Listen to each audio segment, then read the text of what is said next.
Hello all, welcome to Excel Academy. So after 2 to 3 days, we are back with another video. So here we are studying with respect to supernodal analysis.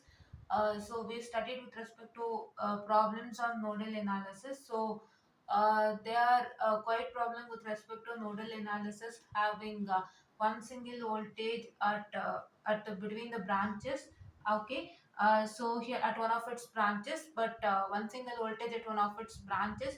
But here this is a supernodal analysis wherein you have a voltage between two, what I can say, the this one, which one, that is the nodes. Okay, so these are the one wherein you have that is what I can say, the voltage between two nodes. Fine. So you have heard the supernodal analysis somewhere, like the same kind, not supernodal analysis I say, but like the same kind. So I've heard with respect to super mesh analysis. Fine. Same as the super mesh analysis, the supernodal analysis goes on. But what's that going to happen is they differ in many of the things. What do they differ in many of the things? They differ in many of the things in the sense, if you consider the difference between super node and super mesh analysis, I'll just tell you the difference first, so that by the difference at least you can understand what is super nodal analysis and how that's going to work, right? Yes. So how that is very much different than the super mesh analysis. Fine. Yes, so we're going to learn that, and then we are going to go to the general diagram and try to understand how can we solve that super nodal analysis. Fine. So first let me have, yeah, so first let me have what I can say, my super nodal analysis,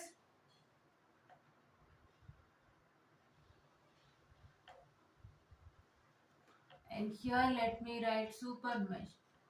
Fine.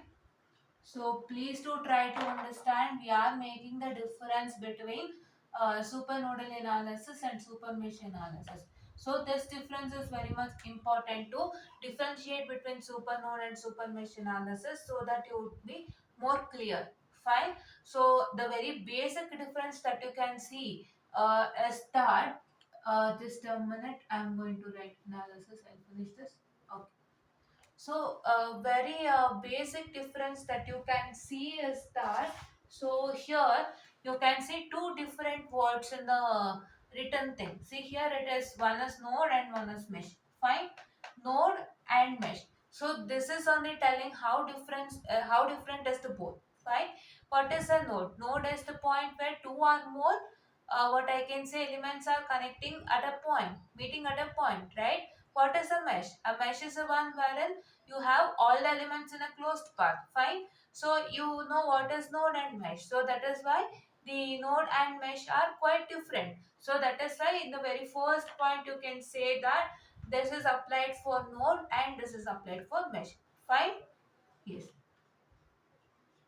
So try to understand the, just a minute.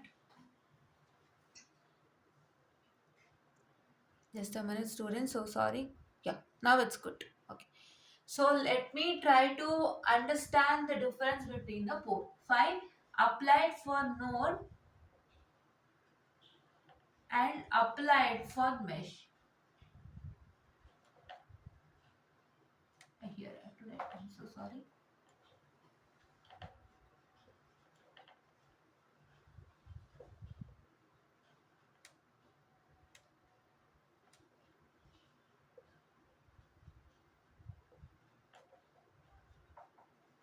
So on the second point, what is that you're supposed to learn? So on the second point, what is that is supposed to learn is that, so here in the case of supernodal analysis, so here there is a voltage between two nodes. Fine. Yes. So there is an voltage between two nodes in the case of supernodal analysis, and in the case of super mesh analysis, there is a current between two meshes. Fine. Yes. So I'll also write the structure so that you understand better. So the third point will be a structure and the second point will be a node. Fine. So it has, there is a voltage in between two nodes. So sorry. And here there is a current in between two meshes. Fine. Yes.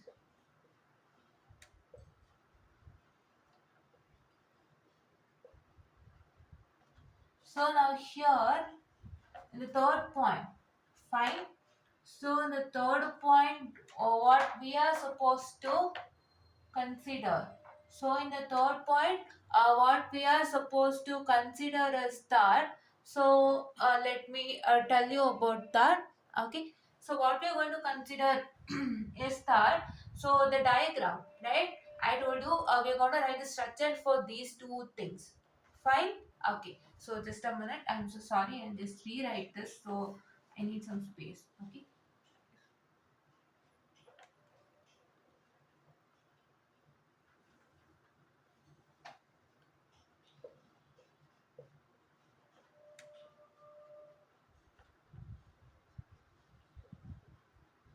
Yes. So see here. Yes, sorry. Yes.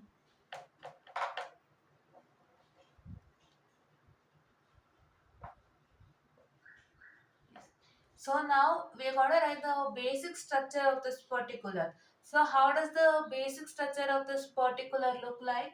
So the basic structure is that. So here is one node. We let me consider V2 and V3, right? Yes, V2, and here is one node V3, and in between this node, you can see there is a what? There is an voltage present, right? This is what is the basic structure that you see. So this is V2, this is V3, and there is a voltage E that is in between two nodes. Fine? Yes. So this is here you can see this is one mesh having some resistance, and here you have a current, right? You can see that. Yes. So here there is a current, and you can see that.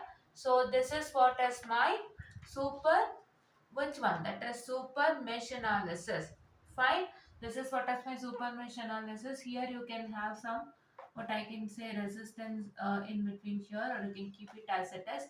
So here you, if there is a current in between this mesh as well as this mesh, current say I, so you are supposed to what? You're supposed to not to take two meshes into consideration but one mesh into consideration, right?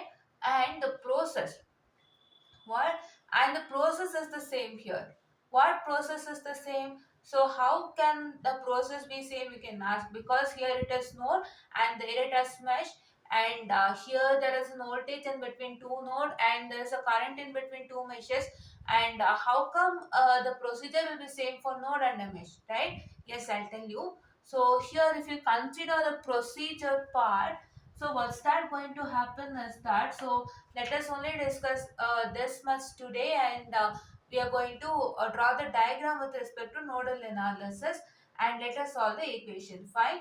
So supernodal analysis, by making the difference between supernodal analysis and super mesh analysis, we learn few of the things with respect to supernodal analysis. Then let's go to the diagram, and after moving on to the diagram, let us understand how does that work for the diagram. Fine. Yes. So see here, I have to apply the procedure. So the procedure is the same. Here what you're supposed to do, you're going to consider the two meshes where the current is lying. So the current is lying between the two meshes, you know. So that particular two meshes we are considering to be a super mesh. So the two meshes wherein the current is lying in between this mesh and this mesh, wherein the current is lying in between, you can say that they're super mesh. Fine. So that is why we are going to eliminate the current and take super mesh directly, right? We are going to tell that applying what you are supposed to take. You're supposed to take applying super mesh to some A, B, C, D, F, G, A, or so and so, whatever the namings that you have given in the diagram. Fine, like that you are going to take. Here also what you're supposed to do, here you are going to take V2 and V3 nodes as super node. Fine, that is the voltage which is present between the two nodes are said to be the super node, and you can directly take it as applying what? Applying nodal analysis, that is KCL to a super node, what I can say V2 and V3. Here it is applying super mesh to that particular mesh, that is clubbing of the two meshes you are going to take. That is, you have named some A, B, C, D, F, G, A, like that. Whatever you have named in the diagram, it is up to you. Fine. Here you have to take it as apply super KCL to super node, that is V2 and V3. So that means that what? These two processes are somewhat same, right? Here we are considering two meshes wherein the current is lying between as a super what? As here what I can say the super mesh, and here we are taking the two nodes wherein the voltage in between as super node. Fine, that procedure you are supposed to follow as same, right? You should not make a change in that procedure. You should take the two meshes together wherein the current is lying between. So here the current is lying between two meshes, you are going to take these two meshes as super mesh. Here the voltage is lying between these two nodes, and you are considering this voltage as what? This what I can say nodes, I'm sorry, this nodes as super node. Fine. So like that you're supposed to do. In both the cases you're going to do the same procedure, but here there is a mesh and here there is a node. That's it. Mesh and node varies, but what is the procedure you are taking into consideration is the same. Fine. So we are going to take two nodes as super nodes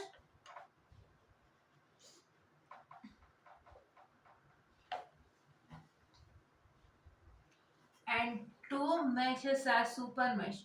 So which are the two meshes wherein the current is lying between, and here which are the what I can say the two which one? What I can say the two nodes wherein the voltage is lying between, they are super nodes. Fine, that one you try to understand. And now,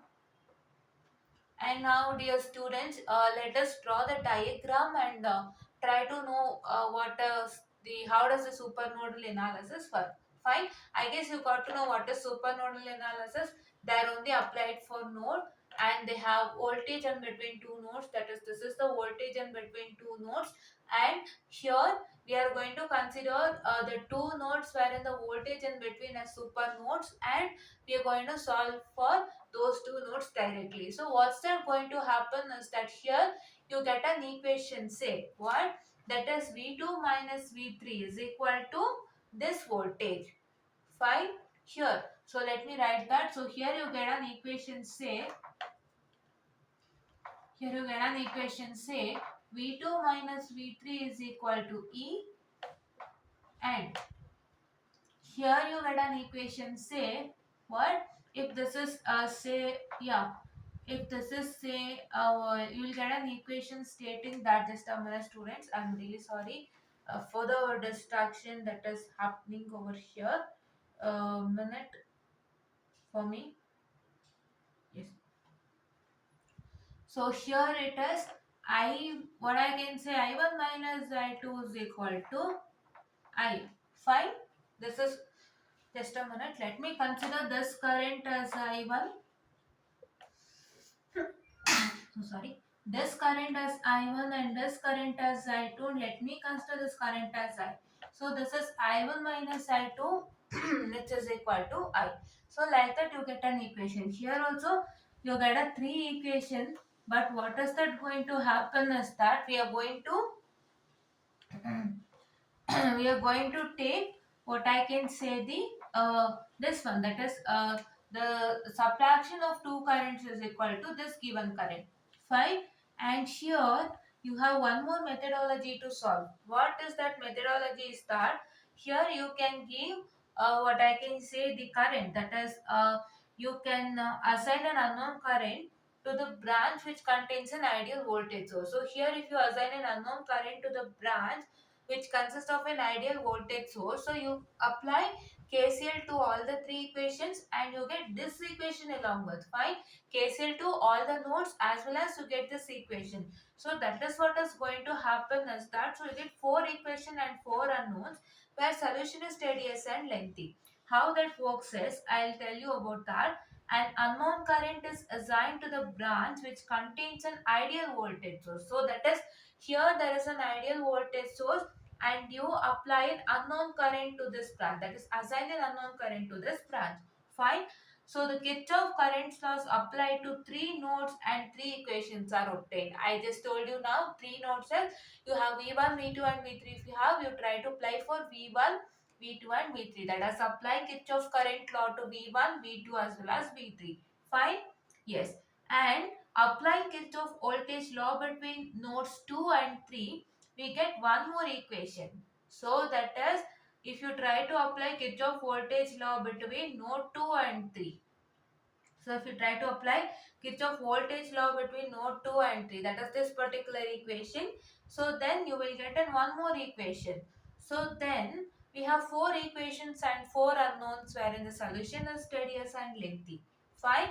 So this process is a tedious process and a lengthy process. You can't solve for four equations and four unknowns. So that is why we are trying to consider the ideal voltage which is present between the two nodes as super nodes, and then we are going to solve for those two nodes directly, that is applying KCL to the super nodes with this V2 and this V3, and you get this equation. So one equation is what? One equation is your V1 equation, that is node V1 equation.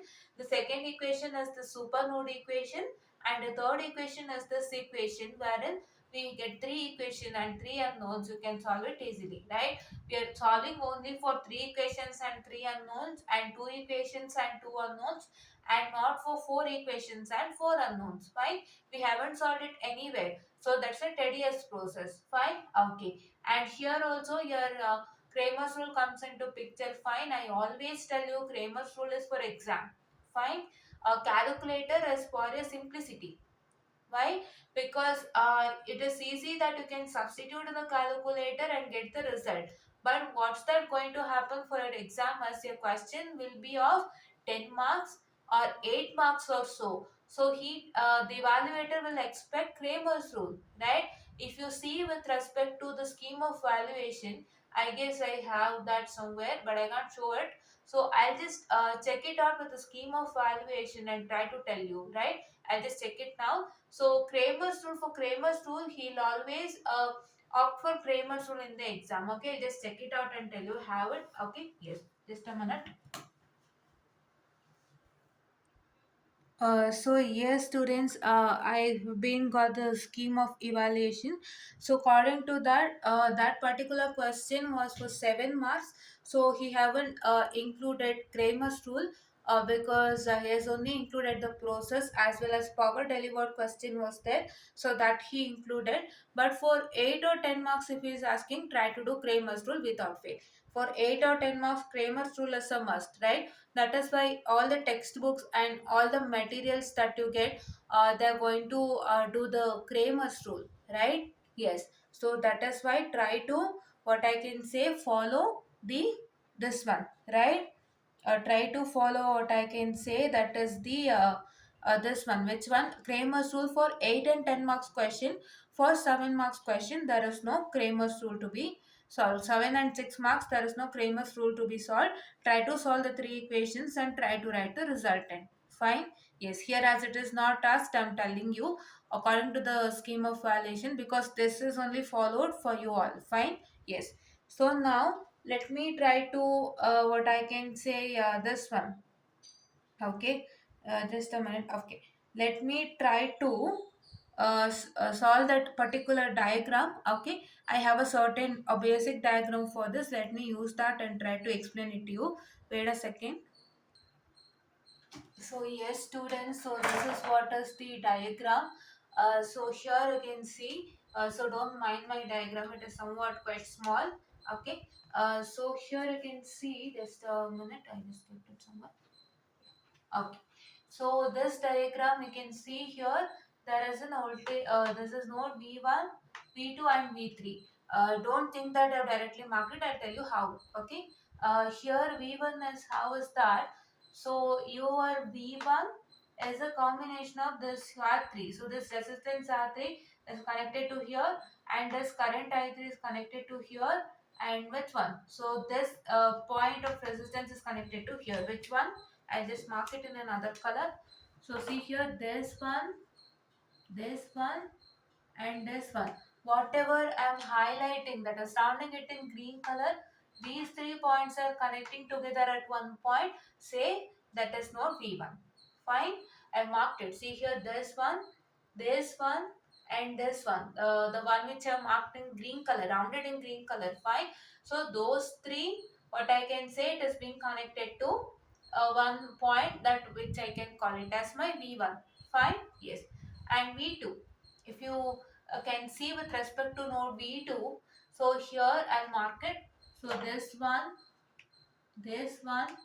and this one, all are this particular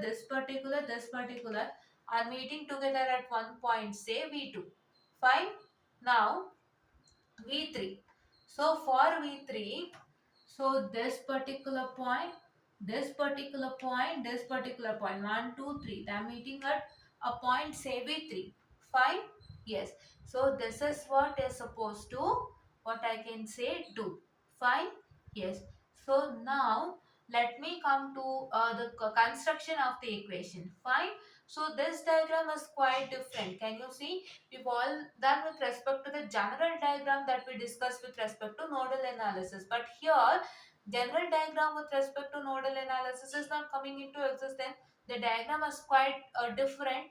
Fine. So you find this different diagrams in nodal analysis, right? In mesh also you find, I'm not telling that, but in mesh you can easily somewhat do it. But here it is, you need to understand how this is a node. Fine. Here if you try to mark as V1, V2 and V3, you need to understand how that is a node. Fine. Yes. So now if I try to construct the equation for node 1. So for node V1, that is what I can tell is that, so this V1 minus V3 by this particular. Fine. That is V1 minus V3 by R3. Let me construct an equation for node V1.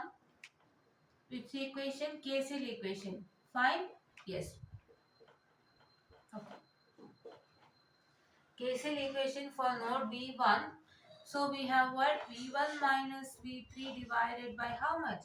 Divided by R3 and plus, so this V1 minus V2 divided by what? That is R1.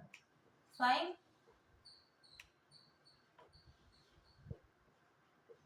Fine, we've already done this one kind like this, right? One kind like this in the sense the square shape diagram only we have done, wherein we have taken this V1 minus V3 by R3. Fine. Yes. So now here, and you can write which is equal to, that is, you can write which is equal to this. So how that is, we are telling is that this resistance is lying between this mesh as well as this mesh.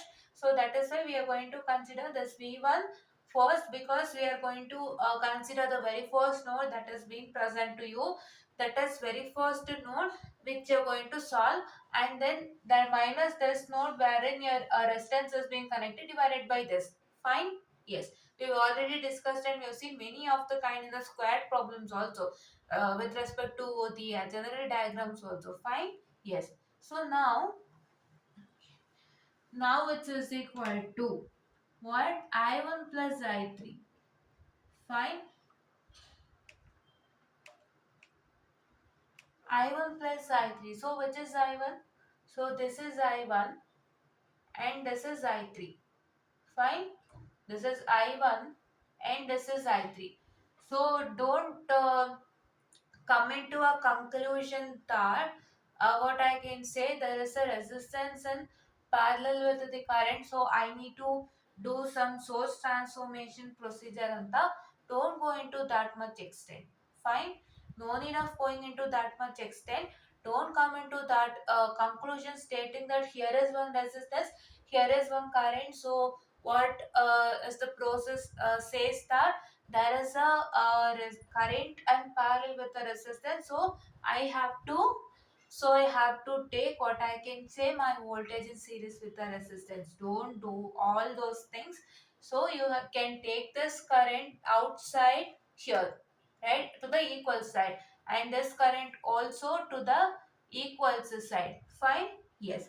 So now let me what I can say, consider the second equation for super node V2 and V3. This is V2 and this is V3. How super node? Here there is a what? That is an ideal voltage source present in between two nodes. So I write a KCL equation for KCL equation for super node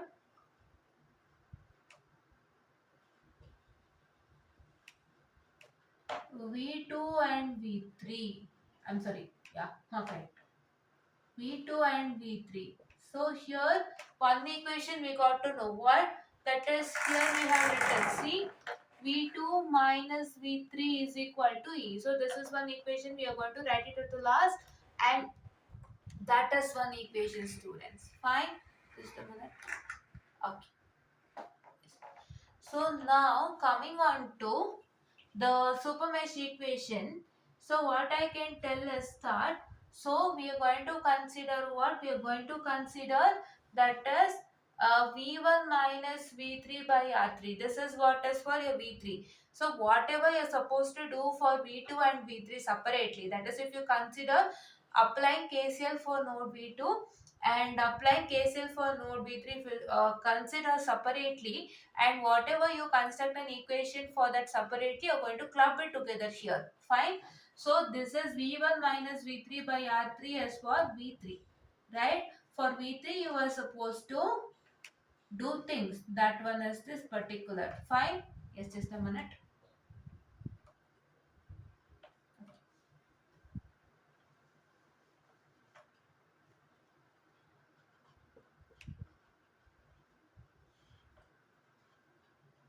Okay. Okay. Now it is plus V1 minus V2 by R2. That is this V1, this oh yeah, V1 minus V2 by R1. That is here this is V2 minus V1 by R1, the same thing. Okay.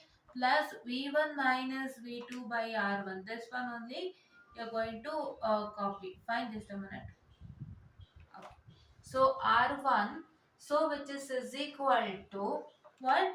Which is equal to I1 plus I2, right? Which is I1. So this is I1, this is I2, right? So here we are trying to club V2 and V3 together. So if you try to apply KCL for V2 as well as V3, that too separately, so whatever you get the resultants for separately, so that we are going to club it together. We are going to consider the, what I can say, both the equations in one frame of V2 and V3 when you apply KCL. Fine? Yes. And plus it is V2 by R2. Which one? Just a minute. I am so sorry.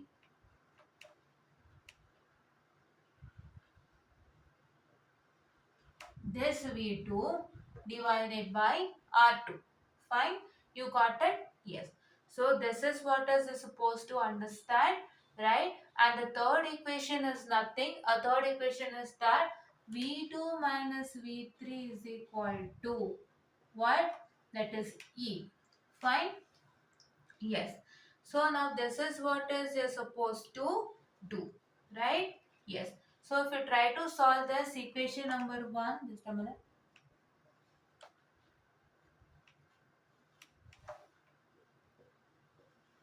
If you try to solve this equation number 1, 2 and 3, you are going to get the resultants for V1, V2 and V3. Fine? You got this? Okay. So this is what is the complete this thing, supernode analysis introduction. So supernode analysis introduction, we could have just told it directly. But why we made a comparison between super nodal and super mesh analysis is that you understand things in a better manner. How this is how the supernodal analysis is completely different from super mesh analysis, and how we have to work for supernode analysis also we just discussed. Fine. Yes, only one word changes but all others are same. Fine. There it was mesh I1, right? Here it is voltage and node. There it is mesh and current, right? There it is super mesh I2 and I3, or what I can say I1 and I2, however the current is given in between two meshes, it goes on. And here it is voltages, two voltages, that is two nodes which are represented in voltages, and here it is node. Fine. Yes, and this is what is for today's session. And in the tomorrow's session, we are also going to learn one more thing, that is network containing dependent source. Fine. So let's understand with respect to network containing dependent source. So what a dependent source? I told you in the beginning of the session, that is dependent sources nothing but, so that is your zero point 0.5 Vy. So this one I'll just write it if I have a space anywhere. Yeah, here I write. Okay, so like this. So this is what is a dependent source, and this is also what a dependent source. Fine. And yeah, so these are dependent source. So here I'll mention this as zero point 0.2 Vx. So this is voltage dependent current source, and here this is voltage dependent voltage source. So these things I've already told you in the session and the before session. Fine. In the very first sessions I've already told you. Fine, I guess in the very first lecture only it has been taught. Okay, so try to watch that. Tomorrow also I'm going to just tell you few of the things with respect to this particular, and what I can say, I'll come to the original topic, and I'll just start doing what I can say the explanation part. Fine. Yes. So for this also there is a separate diagram and separate explanation for this, and we are going to construct equation for that particular diagram. Fine. So this is what is supposed to do, and this is what is for today's session. And please don't forget to like, share and subscribe, and share it to many more who's in need, and try to support us for this work. And please do make sure that you watch all these videos, because we are working only for VTU, and we are going to make sure that we are going to have some tricks and tips to clear these subjects whenever you are a difficulty. Fine. Sometimes what happens, I already told you, you get some time to study for this particular exam. That is in the sense, after your laboratory, your examination starts, final lab, and for each and every subject you will get 3 to 4 days, wherein so between that 3 to 4 days, if you have any issues to study, like if you find any problem to study, or before your final lab commences, so you will be having some time period. So after your final lab only, you'll be having some time period to study for an exam. Fine, they'll give some 8 to 10 days, and then they'll start with the very first examination. Within that period also, if you find some difficulties to study, or if you are finding difficulty from the beginning itself, stating that this is problematic subject, I don't understand in a clear manner, so we are here to help you out. How to help you out is that we are going to find the easiest areas wherein you can pass this particular